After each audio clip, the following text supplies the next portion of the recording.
Hello, my name is Jacqueline Cullen, and I will be speaking with you today about the occupation of a nurse practitioner specialized in the field of cardiology. Before we jump right into it, these are some of the topics that I will speak about for this presentation.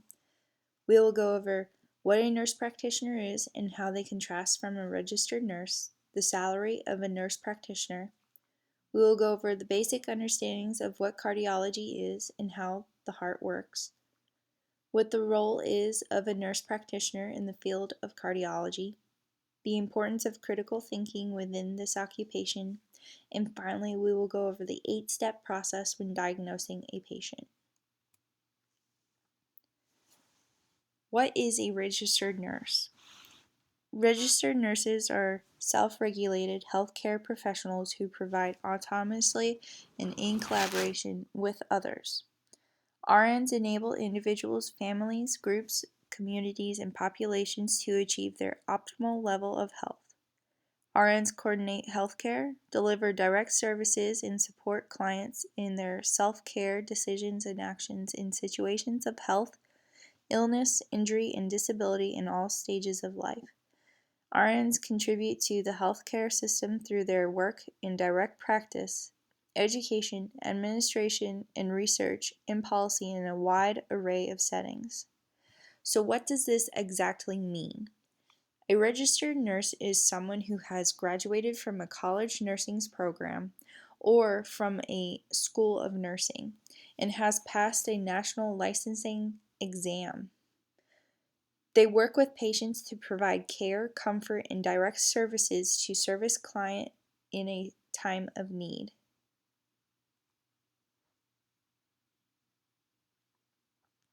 On this slide, I've created a chart indicating the different levels of education needed to become a registered nurse. A diploma, an associate's degree in nursing characterizes as your entry-level positions, or otherwise known as staff nurse. A bachelor's of science or bachelor's in nursing are nurses who sit an administrative position. They conduct research, consult with the patients and doctors, and they are able to teach other nurses.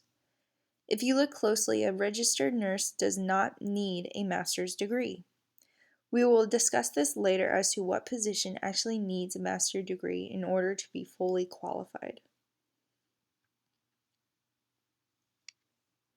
What is a nurse practitioner? An advanced practice nurse who has completed graduate level education and training in the diagnosis and management of common as well as complex medical conditions. All nurse practitioners are registered nurses who have completed additional training, education, and have expanded scope of practice over the traditional RN role. To become licensed, nurse practitioners hold national certification and are licensed through nursing boards, similar to medical boards. So what is this saying? A nurse practitioner is a nurse who is qualified to treat medical conditions without the direct supervision of a doctor. Back in the mid-1960s, the occupation was developed due to a shortage of physicians. Since then, the nurse practitioners have changed the medical career, working as a collaboration or independently in private practices. Here shows us the same chart I have created for a registered nurse, but there is one major difference. The difference shows to be a certified nurse practitioner, one must have 4 or more additional years of schooling on top of a bachelor's degree, thus achieving a master's degree. Many nurses, after completing a master's degree, continue school to specialize in a particular field, for example, cardiology. So to continue on, the slide represents a study on the average income and earnings of a nurse practitioner. The graph to the left shows the average annual salary by a primary specialty. Though cardiology is not on there, the average amount falls between $69,000 to $77,000 a year. The graph to the right shows us the full salary by average years of nurse practitioner experience, with average falling from 6 to 9 years of experience. Please keep in mind the average salary will vary depending on the area of which one lives in, and some of the information may be out of date due to the year it was done. So what is cardiology? I've been mentioning it as a specialized field nurse practitioners can choose to continue their focus and research in, but not actually describing what it is. Cardiology is the study of treatment of the heart and all functions associated with the heart. It is a medical specialty which is involved in the care of all things associated with the heart. I have provided a small video to give a better understanding of what the heart is and how it functions.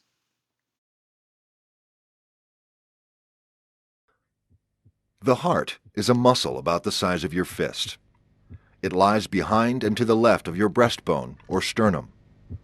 The purpose of the heart is to pump blood through blood vessels, arteries, and veins to all parts of your body.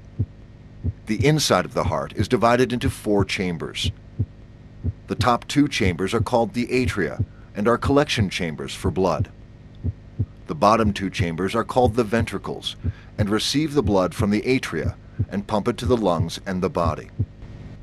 The chambers are separated by valves, which control the direction of blood flow. There are 4 valves: tricuspid, pulmonic, mitral, and aortic. Circulation begins at the right side of the heart, where blood from the body comes to the right atrium. This blood passes to the right ventricle, where it is pumped to the lungs to receive oxygen. Once it receives oxygen, it flows to the left atrium and then to the left ventricle, where it is pumped to the aorta and the rest of the body. On the right side of the heart, the tricuspid valve separates the right atrium and the right ventricle, allowing blood to enter the ventricle but not flow backwards to the atrium. Blood flows through the pulmonic valve to go to the lungs. On the left side of the heart, the mitral valve separates the left atrium and the left ventricle. Blood flows from the left ventricle to the aorta through the aortic valve and to the rest of the body. Arteries carry blood with oxygen and other nutrients throughout the body. Veins take blood back to the heart, which pumps it to the lungs to be oxygenated. The heart arteries, coronary arteries, provide oxygen and nutrients to the heart muscle. The right coronary artery supplies blood to the bottom and the back of the heart. The left coronary artery splits into 2 vessels. One branch supplies blood to the front of the heart. The other branch delivers blood to the left side of the heart. An electric system transmits signals throughout the heart to control its pumping. The electrical signal starts in the sinoatrial or SA node, which is located in the upper portion of the right atrium and is known as the natural pacemaker of the heart. The electrical signal passes down to the lower chambers of the heart via the atrioventricular or AV node, which controls the signals so the atria contract before the ventricles. In the ventricles, pathways carry the signal throughout the muscle so that they contract at the same time to pump blood to the lungs and through the body.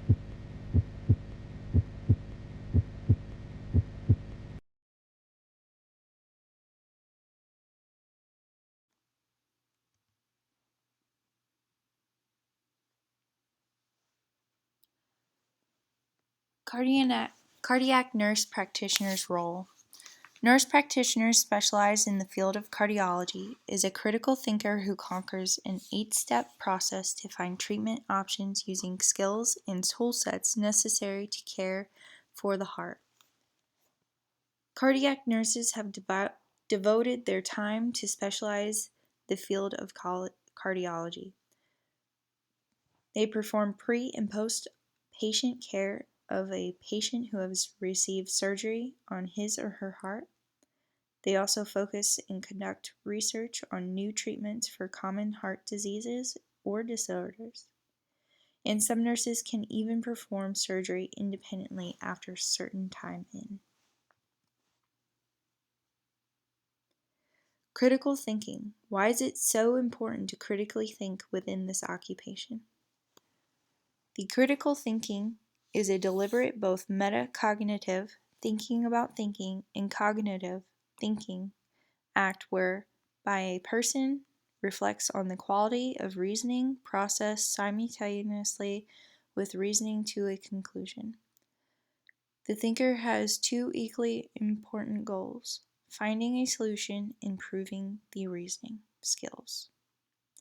Critical thinking supposes using the cognitive skills or strategies which increase the probability of a desirable outcome. This allows the cardiac nurse to think outside the box and use analysis to diagnose a patient even when answers are not readily available. On the bottom right corner, you will see a flow chart. This shows how critical thinking within the 8-step process can lead to a diagnosis, which brings us to our next topic: 8 steps to diagnosing a patient. The 8 steps to diagnosing a patient. The first step, reference point, which is the knowledge reflection when a patient comes in and has a problem. Second step, congruency check, contrast to the prototype. When at first glance a suspicion is made to what it could be, more data is needed to even come up with a hypothesis. The next step, active questioning, resist data.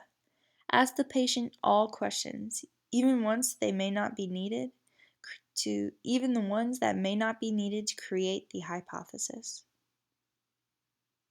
Step 4, additional gathering, data gathering, openness to new ideas, researching for the answer, looking at all possible diagnosis before finally determining the cause. The 5th step, cueing congruency, contrast and compare. Analyze all possible outcomes and weeding out all the impossibles.